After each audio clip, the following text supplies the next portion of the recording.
ফজরের নামাজ কাজা হয়ে গেলে আপনি কখন আদায় করবেন? এটা কি যখন টের পাবেন তখনই পড়বেন, নাকি জহরের সময় পড়বেন, নাকি পরের দিন ফজরের নামাজের সময় আপনাকে পড়তে হবে? এবং যদি আপনি কাজা আদায় করেন তাহলে তখন সুন্নত সহ পড়বেন, নাকি সুন্নত বাদে শুধু ফরজ নামাজ পড়বেন? এই প্রশ্নটা আমাদেরকে সবচাইতে বেশি করা হয়।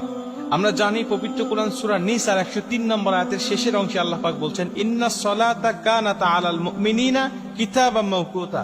আমি আল্লাহ তোমাদেরকে নির্দিষ্ট সময়েই নামাজকে ফরজ করেছি। নামাজ নির্দিষ্ট সময়ে ফরজ, কিন্তু আপনি নির্দিষ্ট সময় যদি না পড়তে পারেন কোনো জরুরতের ক্ষেত্রে, তাহলে আপনি কি করবেন? যেমন আমরা জানি ফজরের নামাজটা কখন পড়তে হয়? সুবহে সাদিক থেকে সূর্য উদয় পর্যন্ত, এটুকু ফজরের নামাজের সময়। এর পরবর্তীতে পড়তে গেলে আপনার কাজা পড়তে হবে। আমরা জানি নবীজি সাল্লাল্লাহু আলাইহি ওয়াসাল্লাম বলেছেন, তিনটা সময়ে নামাজ পড়া আল্লাহ পাক হারাম করে দিয়েছেন। 1 নম্বরে সূর্য উদয়ের সময়, 2 নম্বরে সূর্য যখন একেবারে ঠিক মাথার উপরে থাকে, হেলে যতক্ষণ না যায়, এবং 3 নম্বরে সূর্য অস্ত যাওয়ার সময়। এই তিনটা সময় নামাজ পড়া যায় না।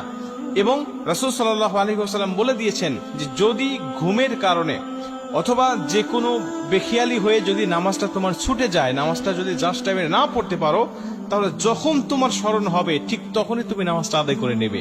তোমার ফজরের নামাজ কাজা হয়ে গেছে, তুমি ঘুমের কারণে টের পাও নাই, 8টা বেজে গেছে, 9টা বেজে গেছে, এখন তুমি জোহরের নামাজের জন্য অপেক্ষা করবে না, জোহরের নামাজের জন্য অপেক্ষা নয়, তুমি তখনই উঠে তুমি নামাজটা আদায় করে নেবে। এখন তুমি নামাজটা কিভাবে পড়বে? 2 রাকাত সুন্নত সহ নাকি শুধু ফরজ পড়বে? রাসূল সাল্লাল্লাহু আলাইহি ওয়াসাল্লাম বলেন, ফজরের নামাজের 2 রাকাত সুন্নতের গুরুত্ব কত বেশি জানো? আম্মা জানা আয়েশা বলেন যে সমস্ত দুনিয়া এবং দুনিয়ার মধ্যে যা কিছু আছে সবকিছুর থেকে ফজরের নামাজের 2 রাকাত সুন্নতের দাম আল্লাহ পাকের কাছে অনেক অনেক বেশি। এবং নবীজি অন্য একটা হাদিসের মধ্যে বলেন যে তোমাদের ঘোড়া যদি ছুটেও যায়, তোমাদের ঘোড়া যদি চলেও যায়, তারপরেও তোমরা 2 রাকাত নামাজ ছেড়ে দিও না, এই 2 রাকাত সুন্নত নামাজটা তোমরা আদায় করবে। এই হাদিস থেকে বোঝা যায় ফজরের নামাজের গুরুত্ব অনেক অনেক বেশি। এবং আমরা এটাও জানি যে ফজরের আগে এমন হলো যে আমি জামাতে নামাজ পড়ছি, কিন্তু এখন দেখা যাচ্ছে আমি সুন্নত পড়তে পারতেছি না, বা সুন্নত পড়লে জামাত পাবো না।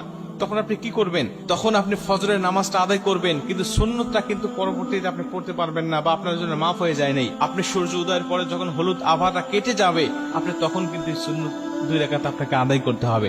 তার মানে এটার গুরুত্ব অনেক বেশি। এই হাদিসগুলো থেকে আমরা বুঝতে পারি যে আমি যখন কাজা পরবর্তীতে নামাজ আদায় করব, ঘুম থেকে ওঠার পরে 8টা হোক বা 9টা হোক, তখন কিন্তু আমাকে 2 রাকাত সুন্নত সহই নামাজটা আদায় করতে হবে, শুধু 2 রাকাত পড়লে হবে না।